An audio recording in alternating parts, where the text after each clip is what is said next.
Dear students, today we will discuss about biological database part A कि भी ये जो बायोलॉजिकल जो डेटाबेस होता है वो क्या चीज़ होती है, हम उसका कहाँ पे उपयोग करते हैं। तो ये जो डेटाबेसेस हैं, बायोलॉजिकल जो डेटाबेसेस हैं, वो एक तरह का एक सिस्टम है जिसमें हम स्टोर करते हैं इंफॉर्मेशन किसी भी लिविंग ऑर्गेनिज्म की, उसके जीनोमिक्स से रिलेटेड, उसके प्रोटियोमिक्स से रिलेटेड या उसके ट्रांसक्रिप्टोम से रिलेटेड। वो जो जितनी भी सूचना हम उसको स्टोर कर रहे हैं, हम फिर उस सूचना को रिट्रीव करेंगे जब हमें उसकी जो सूचना है उसको हमें एनालाइज करना है और उसको हमें यूज़ करना है at a large scale analysis.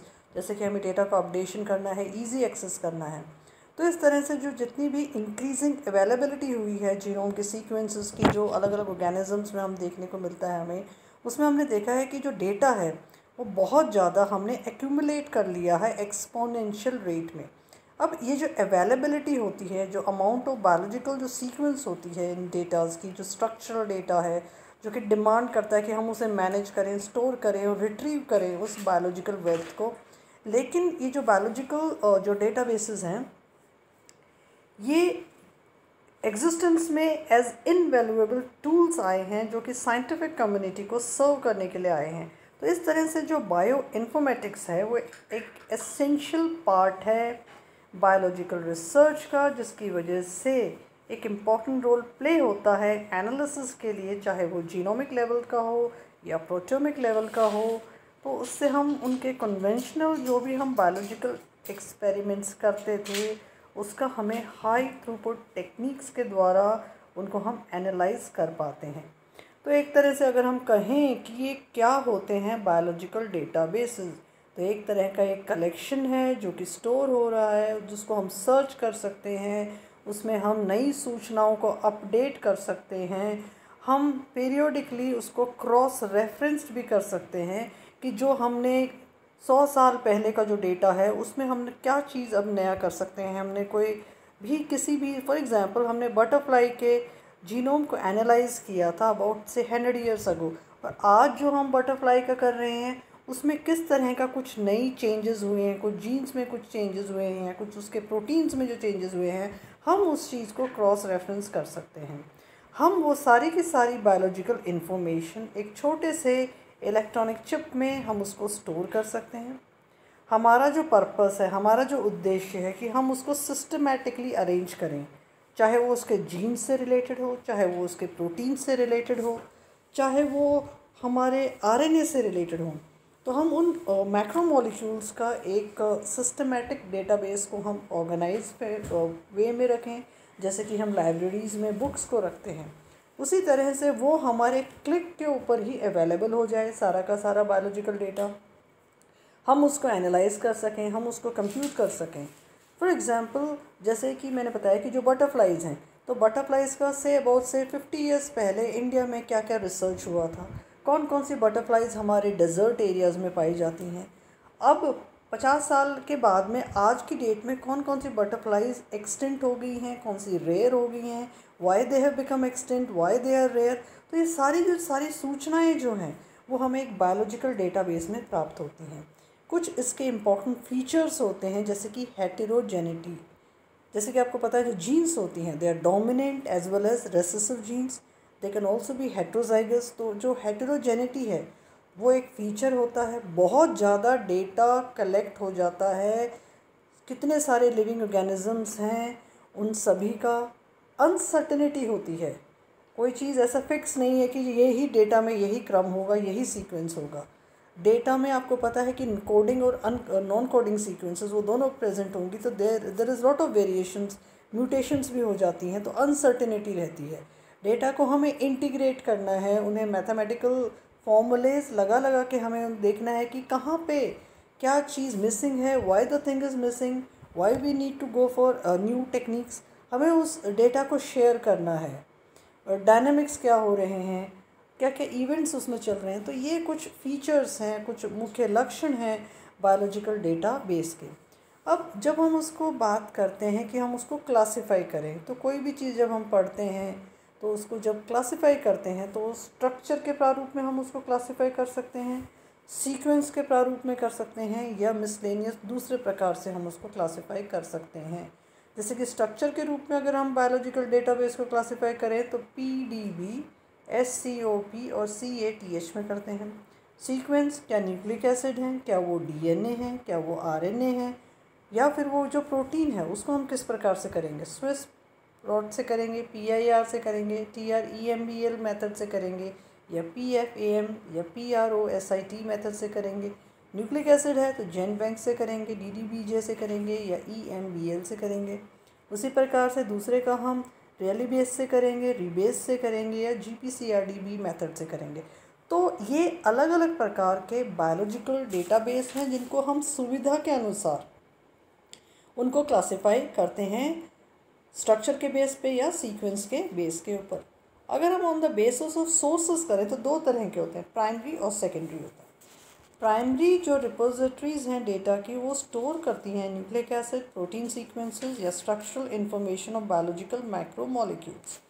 तो ये प्राइमरी डेटाबेस हैं। तो एप्लीकेशन के आधार पर जो प्राइमरी हैं वो बायोमोलिकुलर डेटा को ओरिजिनल फॉर्म में स्टोर करने का काम करते हैं।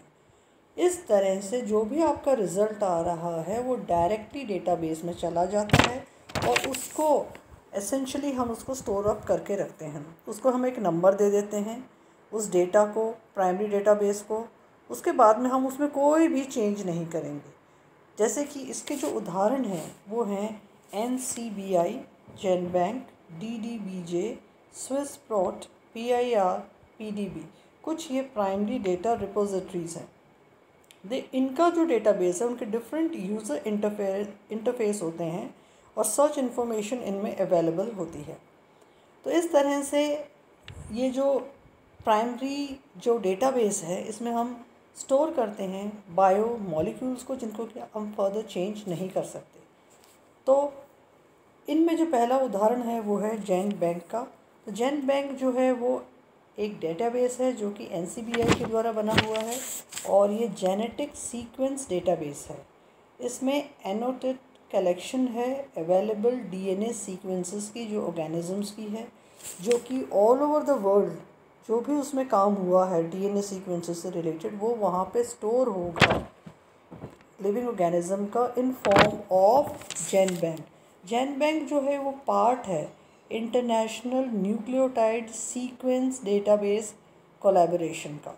तो ये जेनबैंक एक हिस्सा है डेटाबेस का जो कि NCBI का है, जो कि स्टोर करता है एनोटेड कलेक्शन DNA सीक्वेंसेस की। उसी तरह से दूसरा है EMBL, या इसको हम कहते हैं यूरोपियन मॉलिक्यूलर बायोलॉजिकल लैब। ये भी एक न्यूक्लिक एसिड डेटाबेस है जो कि यूरोपियन बायो इन्फॉर्मेटिक्स इंस्टीट्यूट के अंतर्गत आता है। और ये जो सीक्वेंस रिट्रीवल ये जो सिस्टम है एक नेटवर्क ब्राउज़र है जो कि मॉलिक्यूलर बायोलॉजी में इंटीग्रेट करता है, लिंक करता है न्यूक्लियोटाइड और प्रोटीन डेटा बेसिस को।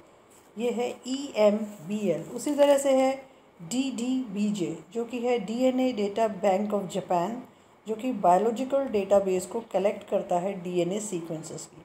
इसका जो लोकेशन है वो नेशनल इंस्टीट्यूट ऑफ जेनेटिक्स में है, सुजुको प्रीफेक्चर ऑफ जापान में है। और एक तरह से ये कोलैबोरेशन है INSDC का।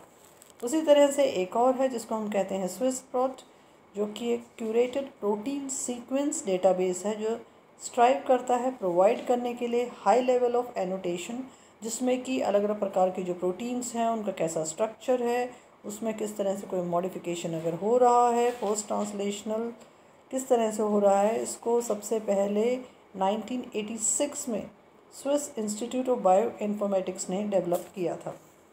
उसी तरह से है PIR, ये है protein information resource integrated public resource है। प्रोटीन इन्फॉर्मेटिक्स, जीनोमिक्स, प्रोटियोमिक्स से रिलेटेड है। ये मेंटेन करता है प्रोटीन सीक्वेंस डेटाबेस को और एनोटेड प्रोटीन डेटाबेस जिसमें कि बहुत सारी सीक्वेंसेस टेक्सोनोमिक रेंज की यहाँ पे कवर हो जाती हैं। दिस इज़ PIR और प्रोटीन इंफॉर्मेशन रिसोर्स।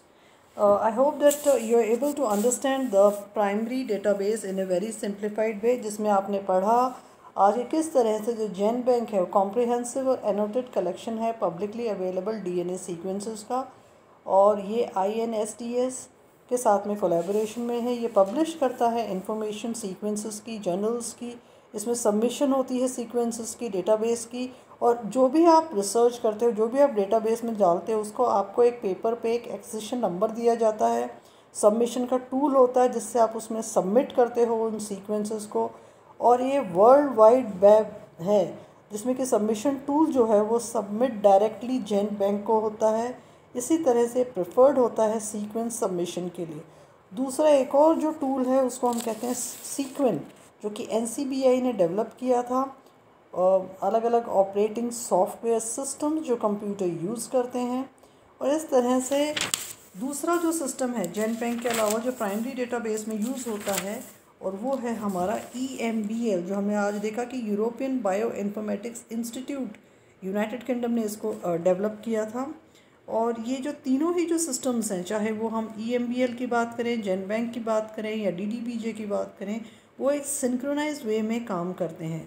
कलेक्ट करते हैं फ्रैक्शन टोटल सीक्वेंस इन्फॉर्मेशन का, और फिर उसको रिपोर्ट करते हैं वर्ल्ड वाइड और शेयर करते हैं इन्फॉर्मेशन की। जैसे कोई भी प्रोजेक्ट चल रहा है, इंडिविजुअल रिसर्चर कोई काम कर रहा है, जीनोम की कहीं सीक्वेंसिंग हो रही है, पेटेंट एप्लीकेशन अगर आई है, that is a resource of data.